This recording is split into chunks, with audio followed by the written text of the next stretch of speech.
साथियों, तो हम अभी शिक्षा मंत्री जी से मिले हैं, यहीं मैं बंगले के पास में ही हूँ।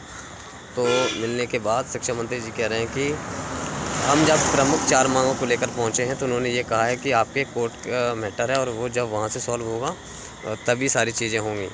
जबकि मुझे ये लगता है कि इससे पहले भी अगर हम माननीय कोर्ट के केस की बात करें तो प्रयोगशाला शिक्षक भर्ती में ऑलरेडी हम जीत चुके हैं और वहाँ से कुछ भी नहीं हुआ।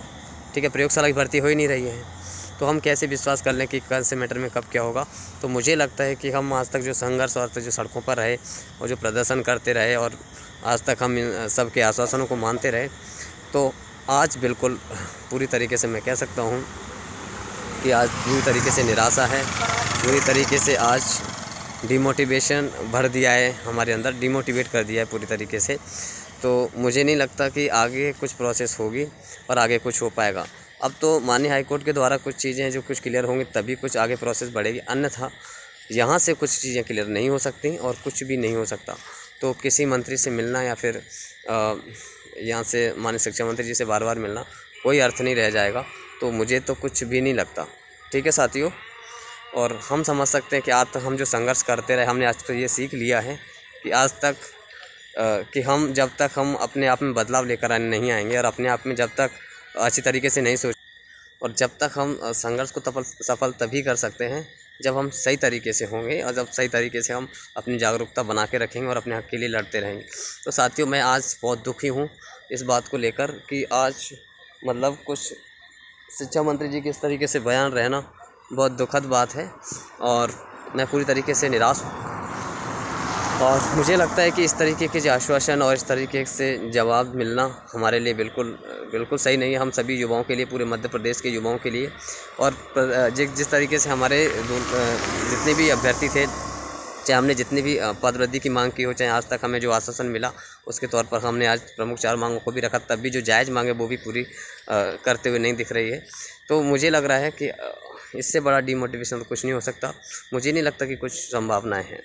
तो फाइनली सब चीज़ ये माननीय शिक्षा मंत्री के जो बंगले से मैं अभी मिला हूँ शिक्षा मंत्री जी से, तो वो उन्होंने कह दिया है कि आपकी जो भी प्रक्रिया चालू होनी है अब कोर्ट केस के यहाँ से सॉल्यूशन होने के बाद ही।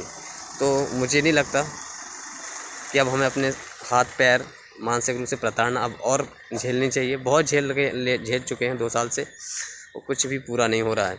तो आज की सबसे बड़ी मैं आपको देखो, अपने हाथ में होता है संघर्ष, बार बार जाना, मिलना, प्रार्थना करना, उनसे आग्रह करना, ठीक है। लेकिन मैं आज समझ चुका हूँ कि शिक्षा व्यवस्था मध्य प्रदेश की पूरी तरीके से ध्वस्त है।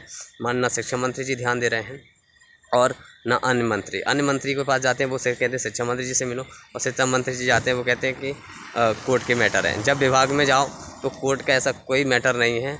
कुछ मैटर ऐसे हैं जो माननीय हाईकोर्ट से भी सॉल्व हुए हैं, उसके बाद भी उसका पालन नहीं हुआ है, और कुछ चीज़ें ऐसी हैं जो कि ज़बरदस्ती कोर्ट केस में फंसाई गई हैं शिक्षा विभाग द्वारा, स्कूल शिक्षा विभाग के द्वारा, जो वहाँ के DPI में जो अधिकारी हैं उनके द्वारा।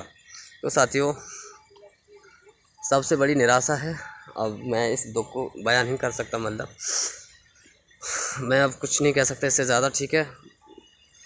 तो मैं हर बार एक नई आशा की किरण लेकर मिलता था, लेकिन मुझे आज सबसे बड़ा डिमोटिवेशन मिला है और सबसे ज़्यादा डिमोटिवेट किया गया है कि माननीय शिक्षा मंत्री जी जब ये कहेंगे, जब विभाग इस तरीके से उलझाएगा, तो मुझे नहीं लगता कुछ पॉसिबल है।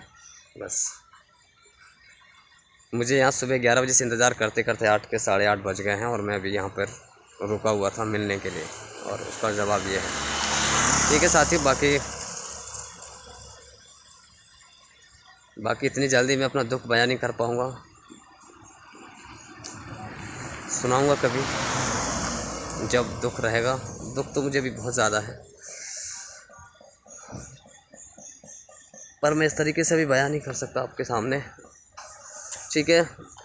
मतलब इतना दर्द हमने आज तक कभी नहीं झेला कि यार संघर्ष करने के बाद जब संबंधित विभाग का मंत्री, शिक्षा मंत्री और संबंधित प्रदेश का इस तरीके से हमें रिस्पॉन्स मिलेगा, तो मुझे नहीं लगता कुछ पॉसिबल है। तो मुझे इस बात का सबसे बड़ा दुख है कि हमारे संघर्ष की कुछ भी इज्जत रखी गई हो। हम मध्य प्रदेश के बच्चे हैं, मध्य प्रदेश के युवा हैं, मध्य प्रदेश के लड़के हैं, और मध्य प्रदेश का युवा पढ़ता क्यों है? क्योंकि वो समझता है कि आगे जो कि हमें रोज़गार मिलेगा, हमें अपनी जो है हमने जो पढ़ाई की है उसका फल मिलेगा। हमने इसीलिए थोड़ा ना की थी कि हमें कुछ नहीं मिलेगा, हमें सिर्फ आश्वासन मिलेगा, और आश्वासन के बाद हम सिर्फ इस तरीके से, फिर हमको इस तरीके से जवाब दे दिया जाएगा कि हम कुछ नहीं कर सकते इसमें। बस इससे ज़्यादा मैं कुछ नहीं कहूँगा।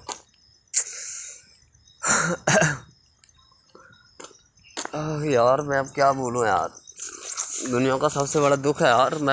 मैं अब क्या बताऊँ यार, किस तरीके से यहाँ पे दिन रात हमने मेहनत की थी, दिन रात आते थे, दिन रात हम आंदोलन करते थे, दिन रात हम मांग करते थे। हमें हर बार आश्वासन दिया जाता था कि हम करेंगे करेंगे, फिर क्यों कहते थे उस समय कि हम करेंगे, जब नहीं करना था तो बिल्कुल मना कर देते थे। क्या यार, मतलब पूछो मत यार। मतलब इस तरीके से मैं आज तक कभी डिमोटिवेट नहीं हुआ। मैंने हमेशा एक 0.1% भी अगर गुंजाइश रही तो मैंने हमेशा उसको पॉजिटिव समझा कि आने वाला समय जो करेंगे ज़रूर करेंगे। लेकिन यार आई नो, मुझे नहीं पता कि क्या होगा यार। स्कूलों में टीचर्स नहीं हैं यार, और इतने सारे पद खाली हैं। कुछ नहीं हो सकता यार, कुछ नहीं हो सकता यार। अब मैं यार क्या बोलूं, ठीक है बस।